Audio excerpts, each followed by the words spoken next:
Guys, welcome back to my YouTube channel. তো আজকে যাচ্ছি আমরা গরুবাথান। আর এখন যেটা বলতে গেলে একটা ফরেস্টে আছি, জানি না জায়গাটার নাম কি।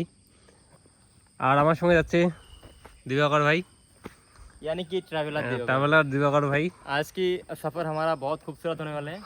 बने रहिए, बने रहिए। जुड़ी रहिए सुशांत भाई के साथ। तो चलिए चलते हैं।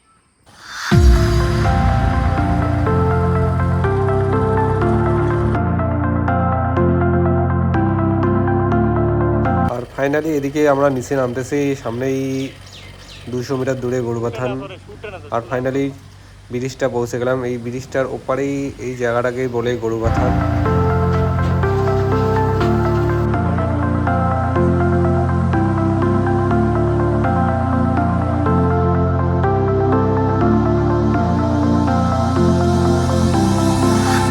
তো গাইজ ফাইনালি চলে এলাম গরুবাথান।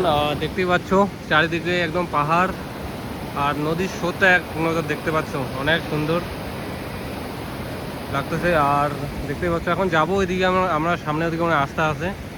আর পাহাড়ের ভিউটা ভাই এক নজর অনেক সুন্দর। আর দিবাকর ভাই, গরুবাথান এসে কেমন লাগছে? আমাকে খুবই ভালো লাগছে। দেখতে পাচ্ছ খুব সুন্দর একটা জায়গা, যেখানে পাহাড়ি নদীর জলস্রোতটা সত্যি একটা আলাদা রকম। এখানকার জলগুলো দেখতে প্রায় অনেকটা হালকা সবুজের মতো, যেটা খুবই ভালো লাগতেছে। চারদিকে ভিউ দেখতে পাচ্ছ, সামনে এদিকে পাহাড়।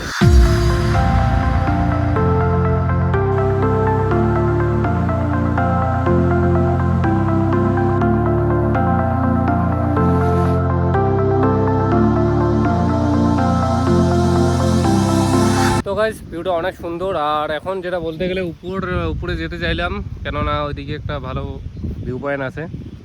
আর রাস্তা খারাপ, তার জন্য যাচ্ছি না। আর বলতে গেলে অনেক সুন্দর, এখানে তোমরা খাওয়ার যে কোনো জিনিস পেয়ে যাবে। এখানে অনেক কিছু আছে ঘুরতে গেলে আসতে পারো। আর সামনে যেই রোডটার কথা বলছিলাম ওইদিকে হচ্ছে লাভা যাওয়া যায় সামনে ওইদিকে। আর দেখতে পাচ্ছ ভিউটা। ফাইনালি এখন দেখি বাড়ি ওইদিকে যাবো। আর এদিকে ব্রিজটার ভিউটা তোমাদের দেখায়নি। আর দেখতে পাচ্ছ অনেক সুন্দর। আর এদিকে অনেক কিছু দোকান বা আছে এদিকে খাওয়ার, দেখতে পাচ্ছ স্রোতটা এক নজর ভাই অনেক সুন্দর বলতে গেলে।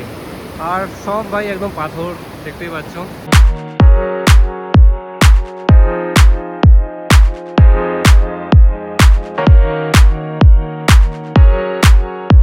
তো গাইস আজকে ভিডিওটা কেমন লাগলো জরুর কমেন্টে বলবে। আর এখন যাচ্ছি ভাই, চলো বাড়ি।